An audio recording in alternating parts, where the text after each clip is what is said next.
Friends, welcome back to ಮನಸು creations YouTube channel. ನೋಡಿ, ಇವತ್ತು ಪಾಲಕ್ ಪನ್ನೀರ್ ಮಾಡಿದ್ದೀನಿ. ಸೊ ಚಪಾತಿ, ರೋಟಿ ಮತ್ತು ಕುಲ್ಚಾಗೆಲ್ಲ ತುಂಬ ಚೆನ್ನಾಗಿರುತ್ತೆ, ಒಳ್ಳೆ ಕಾಂಬಿನೇಷನು.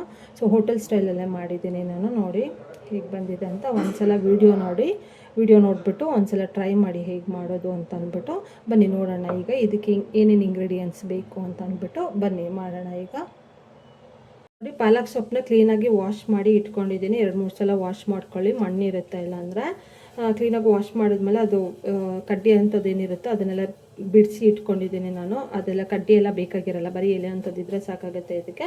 ಮತ್ತು ಸ್ಟವ್ ಮೇಲೆ ಒಂದು ಸ್ವಲ್ಪ ನೀರು ಹಾಕಿ ಕುದಿಯೋಕೆ ಇಡೋಣ. ಸೊ ಇದನ್ನು ಬೇಯಿಸ್ಕೊಬರೋಣ. ಒಂದು 2-3 ನಿಮಿಷ ಬೇಯಿಸ್ಕೊಳ್ಳಿ. ಮತ್ತು ಪನ್ನೀರು ಚಿಕ್ಕ ಚಿಕ್ಕ ಕ್ಯೂಬ್ಸ್ ಆಗಿ ಕಟ್ ಮಾಡಿ ಇಟ್ಕೊಂಡಿದ್ದೀನಿ.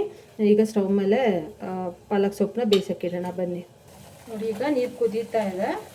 ಸೊ ಈಗ ಒಂದು 2-3 ನಿಮಿಷ ಇದನ್ನು ಬೇಯಿಸ್ಕೊಳ್ಳಿ. ಜಾಸ್ತಿ ಬೇಯಿಸೋಕೆ ಹೋಗ್ಬೇಡಿ, ಒಂದು 2-3 ನಿಮಿಷ ಸಾಕಾಗುತ್ತೆ.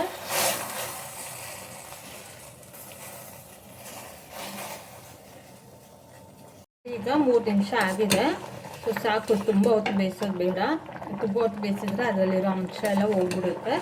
ಸೊ ಈಗ ಇದನ್ನು ತೆಗೆದು ಒಂದು ಪ್ಲೇಟ್ಗೆ ಸಪ್ರೇಟ್ ಮಾಡ್ಕೊಳ್ಳೋಣ. ಸೊಪ್ಪು ಅಂಥದ್ದು ಅದನ್ನು ಆರಕ್ಕೆ ಬಿಡೋಣ. ಆರದ್ಮೇಲೆ ಗ್ರೈಂಡ್ ಮಾಡ್ಕೋಬೇಕು. ಸೊ ಇದನ್ನು ಚೆನ್ನಾಗಿ ಆರಕ್ಕೆ ಬಿಟ್ಬಿಡಿ.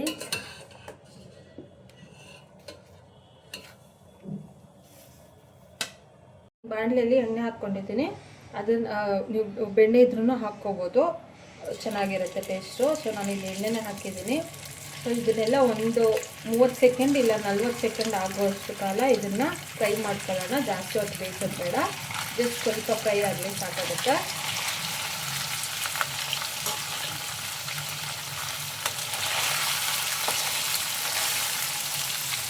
ನೋಡಿ ಸಾಕು, 30 ಸೆಕೆಂಡ್ ಆಗಿದೆ. ಸೊ ತೆಗೆದುಬಿಡೋಣ ಈಗ. ನೋಡಿ, ಇವಾಗ ಸೊಪ್ಪು ಏನು ಬೇಯಿಸ್ಬಿಟ್ಟು ಆರಕ್ಕಿಟ್ಟಿದ್ವಲ್ಲ, ಸೊ ಫುಲ್ಲಾಗಿ ಕೂಲ್ ಆಗಿದೆ ಅದು. ಈಗ ಮಿಕ್ಸಿ ಜಾರ್ಗೆ ಹಾಕ್ಕೊಳ್ಳೋಣ. ಸೊ ಮಿಕ್ಸಿ ಜಾರ್ಗೆ ಹಾಕ್ಕೊಂಡು ಇದಕ್ಕೆ ಹಸಿಮೆಣ್ಸಿನ್ಕಾಯಿ ಒಂದು 5 ಹಾಕ್ಕೊಂಡಿದ್ದೀನಿ ನಾನು. ಯಾಕಂದರೆ ಚಿಲ್ಲಿ ಪೌಡರ್ ಕೂಡ ಹಾಕೋದ್ರಿಂದ ಸ್ವಲ್ಪ ಕಡಿಮೆ ಹಾಕ್ಕೋತಾ ಇದ್ದೀನಿ. ಸೊ ಖಾರಕ್ಕೆ ನೋಡ್ಕೊಂಡು ನೀವು ಹಾಕ್ಕೊಳ್ಳಿ. ಮತ್ತು ಸ್ವಲ್ಪ ಶುಂಠಿ ಹಾಕ್ಕೋತಾ ಇದ್ದೀನಿ. ಶುಂಠಿ ಒಂದು 2 ಇಂಚ್ ಆಗುವಷ್ಟು. ಮತ್ತು ಸ್ವಲ್ಪ ಬೆಳ್ಳುಳ್ಳಿ ಒಂದು ಸ್ವಲ್ಪ ಹಾಕ್ಕೊಳ್ಳೋಣ. ಸೊ ಇಷ್ಟನ್ನು ಈಗ ಗ್ರೈಂಡ್ ಮಾಡ್ಕೊಬರೋಣ. ನೋಡಿ, ಇದು ಸ್ವಲ್ಪ ಬಿಸಿನೀರಲ್ಲಿ ನೆನೆಸಿ ಇಟ್ಟಿದ್ದೀನಿ ನಾನು ಗೋಡಂಬಿನ. ಇದು ಸಪ್ರೇಟಾಗಿ ರುಬ್ಕೊಳ್ಳೋಣ. ನಿಮಗೆ ಗೋಡಂಬಿ ಬೇಡ ಅಂತಂದರೆ ಫ್ರೆಶ್ ಕ್ರೀಮ್ ಕೂಡ ಯೂಸ್ ಮಾಡ್ಬೋದು. ಇನ್ ಕೇಸ್ ಫ್ರೆಶ್ ಕ್ರೀಮ್ ನಿಮಗೆ ಇಲ್ಲ ಮನೆಯಲ್ಲಿ ಅಂತಂದರೆ ಗ್ರೇವಿ ತಿಕ್ನೆಸ್ಗೋಸ್ಕರ ಸ್ವಲ್ಪ ಬೆಳ್ಳುಳ್ಳಿನ ನೆನೆಸಿಟ್ಟಿದ್ದೀನಿ. ಅದನ್ನು ಆಮೇಲೆ ಗ್ರೈಂಡ್ ಮಾಡ್ಕೊಳ್ಳೋಣ. ಇದ್ರ ಜೊತೆಲಿ ಬೇಡ ಅದು. ಸೊ ಇದನ್ನೀಗ ಸ್ವಲ್ಪ ಜಾಸ್ತಿ ನೀರು ಹಾಕೋದು ಬೇಡ, ಸ್ವಲ್ಪ ನೀರು ಹಾಕ್ಕೊಳ್ಳೋಣ. ಏನು ಸೊಪ್ಪು ಬೇಯಿಸಿರೋ ಅಂಥ ನೀರು ಇತ್ತಲ್ವ, ಸೊ ಅದನ್ನು ವೇಸ್ಟ್ ಮಾಡಬೇಡಿ. ಸೊ ಅದನ್ನು ಒಂದು ಸ್ವಲ್ಪ ಹಾಕ್ಕೊಂಡು ಒಂದು ಕಾಲು ಗ್ಲಾಸ್ ಆಗೋಷ್ಟು ಹಾಕ್ಕೊಂಡ್ರೆ ಸಾಕಾಗುತ್ತೆ. ಸೊ ಇದನ್ನು ಗ್ರೈಂಡ್ ಮಾಡ್ಕೊಬರೋಣ. ನಾನು ಫುಲ್ಲು ಫೈನಾಗಿ ರುಬ್ಕೊಬರೋಣ. ಬನ್ನಿ. ಸೊ ನೋಡಿ, ಈಗ ಫುಲ್ಲು ಫೈನಾಗಿ ರುಬ್ಕೊಂಡಿದ್ದೀವಿ. ಕಲರ್ ನೋಡಿ, ಫುಲ್ಲು ಗ್ರೀನ್ ಕಲರ್ ಹೇಗಿದೆ. ಪಾಲಕ್ ಸೊಪ್ಪು ತುಂಬ ಹೆಲ್ತ್ಗೆ ಒಳ್ಳೆಯದು, ಮತ್ತು ಪನ್ನೀರ್ ಕೂಡ ಅಷ್ಟೇ ಹೆಲ್ದಿ ಫುಡ್ಡು. ಸೊ ಇದು ಚಪಾತಿ, ರೋಟಿ ಮತ್ತು ಕುಲ್ಚಾ ಅದಕ್ಕೆಲ್ಲ ತುಂಬ ಚೆನ್ನಾಗಿರುತ್ತೆ ಕಾಂಬಿನೇಷನು. ಸೊ ಬನ್ನಿ, ಈಗ ಸ್ಟವ್ ಮೇಲೆ ಒಂದು ಬಾಣಲೆಯಲ್ಲಿ ಎಣ್ಣೆ ಇಟ್ಕೊಳ್ಳೋಣ. ನೋಡಿ, ಎಣ್ಣೆ ಕಾಯಕ್ಕೆ ಇಟ್ಕೊಂಡಿದ್ದೀನಿ. ನಿಮ್ಮ ಹತ್ರ ಬೆಣ್ಣೆ ಇದ್ದರೆ ಹಾಕ್ಕೊಳ್ಳಿ, ತುಂಬ ಟೇಸ್ಟಾಗಿ ಬರುತ್ತೆ. ಸೊ ಒಂದೇ ಒಂದು ಪಲಾವ್ ಎಲೆ, 2 ಲವಂಗ, ಮರಾಠಿ ಮೊಗ್ಗು ಮತ್ತು ಒಂದೇ ಒಂದು ಏಲಕ್ಕಿ, ಸ್ವಲ್ಪ ಚಕ್ಕೆ, ಇಷ್ಟೇ ಸಾಕಾಗುತ್ತೆ. ಸ್ವಲ್ಪ ಹಾಕ್ಕೊಳ್ಳಿ, ಫ್ಲೇವರ್ಗೋಸ್ಕರ ಅಷ್ಟೇ. ಸೊ ಇದು ಹಾಕ್ಕೊಂಡು ಒಂದು ಸ್ವಲ್ಪ ಫ್ರೈ ಮಾಡ್ಕೊಳ್ಳಿ. ಸೊ ಮತ್ತು ಈರುಳ್ಳಿ ಚಿಕ್ಕದಾಗಿ ನೋಡಿ, ಈರುಳ್ಳಿ ಒಂದು ಸ್ವಲ್ಪ ದೊಡ್ಡದಾಗೋಷ್ಟು ಕಟ್ ಮಾಡ್ಕೊಂಡಿದ್ದೀನಿ. ಸೊ ಇದನ್ನು ಹಾಕ್ಕೊಳ್ಳೋಣ.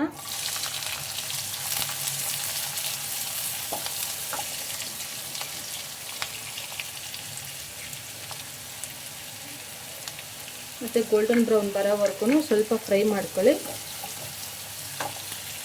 ನೋಡಿ, ಈರುಳ್ಳಿ ಬೆಂದಿದೆ. ಸೊ ಈಗ ಒಂದು ಟೊಮೊಟೊ ಹಾಕ್ಕೊಳ್ಳೋಣ.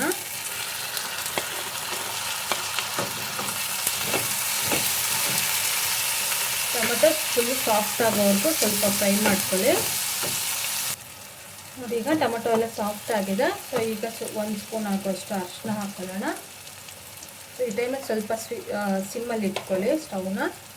ಸೊ ಮತ್ತು ಜೀರಿಗೆ ಪೌಡರು 1 ಹಾಫ್ ಸ್ಪೂನ್ ಹಾಕ್ಕೊಳ್ಳೋಣ. ಮತ್ತು ಚಿಲ್ಲಿ ಆವಾಗಲೇ ಹಾಕಿದ್ದೀವಿ ನಾವು ಖಾರಕ್ಕೆ. ನಿಮ್ಗೆ ಬೇಕು ಅಂತಂದರೆ ಒಂದು ಹಾಫ್ ಸ್ಪೂನ್ ಆಗುವಷ್ಟು, ಸ್ಪೈಸಸ್ ತಿನ್ನೋರು ಒಂದು ಹಾಫ್ ಸ್ಪೂನ್ ಆಗುವಷ್ಟು ಇದು ರೆಡ್ ಚಿಲ್ಲಿ ಪೌಡರು ಹಾಕ್ಕೊಳ್ಳಿ. ಎಲ್ಲ ಹಾಕ್ಬಿಟ್ಟು ಒಂದ್ಸಲ ಚೆನ್ನಾಗಿ ಮಿಕ್ಸ್ ಮಾಡೋಣ.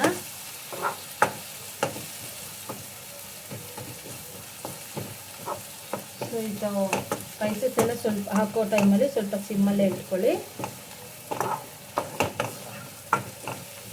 ಸೊ ಈಗ ಏನು ಖಾರ ರುಬ್ಬಿ ಇಟ್ಕೊಂಡಿದ್ವಲ್ಲ, ಅಂದರೆ ಸೊಪ್ಪು ರುಬ್ಬಿಟ್ಟಿದ್ವಲ್ಲ ಪಾಲಕ್ ಸೊಪ್ಪು, ಸೊ ಅದನ್ನು ಈಗ ಹಾಕ್ಕೊಳ್ಳೋಣ. ಸೊ ಇದು ಹಾಕ್ಕೊಂಡು ಎಕ್ಸ್ಟ್ರಾ ನೀರೇನು ಹಾಕಬೇಡಿ. ಈ ಜಾರ್ಗೆ ಏನಿರುತ್ತಲ್ವ, ಸೊ ಅದಕ್ಕೆ ಸ್ವಲ್ಪ ನೀರು ಹಾಕ್ಬಿಟ್ಟು ಕ್ಲೀನಾಗಿ ಮಿಕ್ಸ್ ಮಾಡಿ ಹಾಕ್ಕೊಳ್ಳೋಣ. ಅಷ್ಟೇ ನೀರು ಸಾಕಾಗುತ್ತೆ. ಸೊ ನೀರು ಬೇಯಿಸಿರ್ತೀವಲ್ಲ ಸೊಪ್ಪು, ಆ ನೀರನ್ನ ವೇಸ್ಟ್ ಮಾಡಬೇಡಿ. ಸೊ ಈ ಟೈಮಲ್ಲಿ ಜಾರ್ಗೆ ಹಾಕ್ಕೊಂಡು ಸ್ವಲ್ಪ ಚೆನ್ನಾಗಿ ಮಿಕ್ಸ್ ಮಾಡಿಬಿಟ್ಟು ಜಾರಲ್ಲಿರೋದು ಸೊಪ್ಪಿನ ಅಂಶ ಎಲ್ಲನೂ ಸೊ ಈ ಥರ ಹಾಕ್ಕೊಳ್ಳಿ. ಸೊ ಇದು ಸ್ವಲ್ಪ ಚೆನ್ನಾಗಿ ಕುದಿ ಬರಲಿ. ಸೊ ನೋಡಿ, ಇದನ್ನು ಮೀಡಿಯಮ್ ಫ್ಲೇಮಲ್ಲಿ ಇಟ್ಕೊಂಡು ತಟ್ಟೆ ಮುಚ್ಚಿ ಇಟ್ಬಿಡಿ. ಚೆನ್ನಾಗಿ ಕುದಿ ಬರಲಿ ಇದು. ನೀವು ಹಾಗೆ ಓಪನಲ್ಲಿ ಬಿಟ್ಟರೆ ಫುಲ್ಲು ಸ್ಪ್ರೆಡ್ ಆಗಿಬಿಡುತ್ತೆ, ಅದು ಬಬಲ್ಸ್ ಥರ ಬಂದು ಫುಲ್ ಸ್ಪ್ರೆಡ್ ಆಗುತ್ತೆ. ಸೊ ಹಾಗಾಗಿ ಒಂದು ಮೀಡಿಯಮ್ ಫ್ಲೇಮಲ್ಲಿ ಇಟ್ಬಿಟ್ಟು ಮುಚ್ಚಿ ಇಟ್ಬಿಡಿ. ಒಂದು 2ರಿಂದ 3 ನಿಮಿಷ ಹಾಗೆ ಕುದೀಲಿ ಅದು.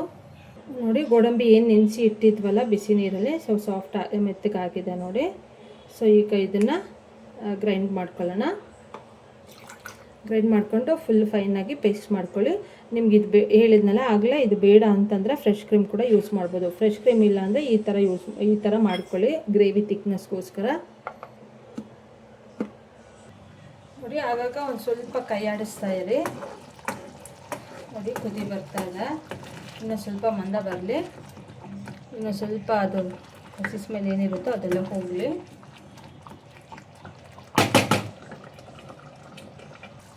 ನೋಡಿ, ಈಗ ಪಾಲಕ್ಕೆಲ್ಲ ಚೆನ್ನಾಗಿ ಕುದಿ ಬಂದಿದೆ. ಸೊ ಈ ಟೈಮಲ್ಲಿ ಗೋಡಂಬಿ ಏನು ನೆನೆಸ್ಬಿಟ್ಕೊಂಡಿದ್ವಲ್ಲ ಅದು ಗ್ರೈಂಡ್ ಮಾಡಿ ಅದನ್ನು ಹಾಕ್ಕೊಳ್ಳೋಣ. ಫ್ರೆಶ್ ಕ್ರೀಮ್ ಬದಲು ಇದನ್ನು ಹಾಕ್ಕೊತಾ ಇರೋದು. ಸೊ ನೋಡಿ, ತಿಕ್ನೆಸ್ ಬರುತ್ತೆ. ಸೊ ಹಾಗಾಗಿ ಗೋಡಂಬಿನ ನೆನೆಸ್ಬಿಟ್ಟು ರುಬ್ಬಿ ಹಾಕ್ತಾಯಿದ್ದೀವಿ. ನೋಡಿ, ಇನ್ನೂ ಸ್ವಲ್ಪ ಗೋಡಂಬಿ ಹಸಿ ಸ್ಮೆಲ್ಲೆಲ್ಲ ಹೋಗಬೇಕಲ್ಲ, ಒಂದು ನಿಮಿಷ ಹಾಗೇ ಕುದಿ ಬರೋಕ್ಕೆ ಬಿಟ್ಬಿಡಿ. ಸೊ ನೋಡಿ, ಈಗ ಕುದೀತಾ ಇದೆ. ಈಗ 1 ಸ್ಪೂನ್ ಆಗೋಷ್ಟು ಗರಂ ಮಸಾಲ ಹಾಕ್ಕೊಳ್ಳೋಣ.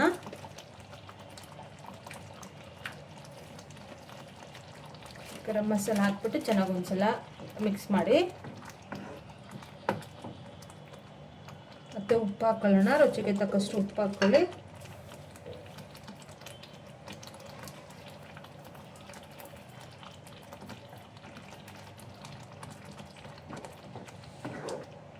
ಸೊ ಚೆನ್ನಾಗಿ ಮಿಕ್ಸ್ ಮಾಡಿದ್ದಾದಮೇಲೆ ಫೈನಲಾಗಿ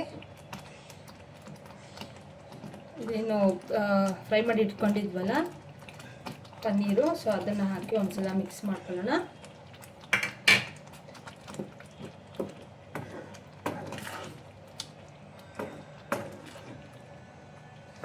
ಮತ್ತು ಕಸ್ತೂರಿ ಮೇಥಿ ಒಂದು ಸ್ವಲ್ಪ ಹಾಕ್ಕೊಳ್ಳೋಣ. ಕೈಯಲ್ಲಿ ಉಜ್ಜಿಕೊಂಡು ಆಮೇಲೆ ಹಾಕ್ಕೊಳ್ಳಿ. ಸೊ ಕಸ್ತೂರಿ ಮೇಥಿ ಸ್ವಲ್ಪ ಒಳ್ಳೆ ಫ್ಲೇವರ್ ಬರುತ್ತೆ. ಮತ್ತು ಈ ಗ್ರೇವಿ ಎಲ್ಲ ಮಾಡಿದಾಗ ಕಸ್ತೂರಿ ಮೇಥಿ ಒಳ್ಳೆ ಫ್ಲೇವರ್ ಕೊಡುತ್ತೆ ಮತ್ತು ಟೇಸ್ಟು ಚೆನ್ನಾಗಿ ಅನಿಸುತ್ತೆ. ಸೊ ಎಲ್ಲನೂ ಒಂದ್ಸಲ ಮಿಕ್ಸ್ ಮಾಡಿ ಒಂದು ನಿಮಿಷ ಹಾಗೆಯೇ ಬಿಟ್ಬಿಡಿ, ಸಾಕಾಗುತ್ತೆ. ನೋಡಿ ತಿಕ್ನೆಸ್ ಹೇಗೆ ಬಂದಿದೆ ಅಂತ. ಸೊ ಚಪಾತಿಗೆಲ್ಲ ತುಂಬ ಚೆನ್ನಾಗಿರುತ್ತೆ.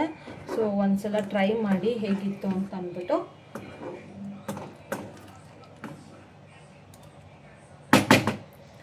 ನೀವು ಪನ್ನೀರ್ ಹಾಕಿದ್ಮೇಲೆ ತುಂಬ ಮಿಕ್ಸ್ ಮಾಡ್ಕೊಡೋಕ್ಕೆ ಹೋಗಬೇಡಿ. ಸೊ ಪನ್ನೀರೆಲ್ಲ ತುಂಬ ಸಾಫ್ಟ್ ಇರೋದ್ರಿಂದ ಅದು ಇದಾಗಿಬಿಡುತ್ತೆ, ಉಳ್ಕೊಬಿಡುತ್ತೆ.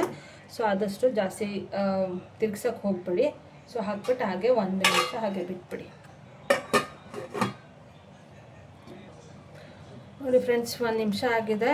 ಸೊ ಕರೆಕ್ಟಾಗಿ ಗ್ರೇವಿ ಒಳ್ಳೆ ಹದಕ್ಕೆ ಬಂದಿದೆ. ಸೊ ಒಂದ್ಸಲ ಟ್ರೈ ಮಾಡಿ ಹೇಗಿತ್ತು ಅಂತ ಅಂದ್ಬಿಟ್ಟು ನನಗೆ ಕಾಮೆಂಟ್ ಮಾಡಿ. ಮತ್ತು ಇನ್ನು ಇದೇ ಥರ ಈಸಿ ಮೆಥಡಲ್ಲಿ ಮಾಡೋವಂಥ ಐಟಮ್ಸ್ನ ನಾನು ಮನಸು ಕ್ರಿಯೇಷನ್ಸ್ ಯೂಟ್ಯೂಬ್ ಚಾನಲಲ್ಲೇ ಅಪ್ಲೋಡ್ ಮಾಡಿದ್ದೀನಿ. ಒಂದ್ಸಲ ಹೋಗಿ ಚೆಕ್ ಮಾಡಿ. ಇಷ್ಟ ಆಯಿತು ಅಂದರೆ ಕಮೆಂಟ್ ಮಾಡಿ, ಶೇರ್ ಮಾಡಿ, ಮತ್ತು ಸಬ್ಸ್ಕ್ರೈಬ್ ಮಾಡ್ಕೊಳ್ಳಿ ಮನಸು ಕ್ರಿಯೇಷನ್ಸ್ ಯೂಟ್ಯೂಬ್ ಚಾನಲ್ನ. Thank you for watching friends.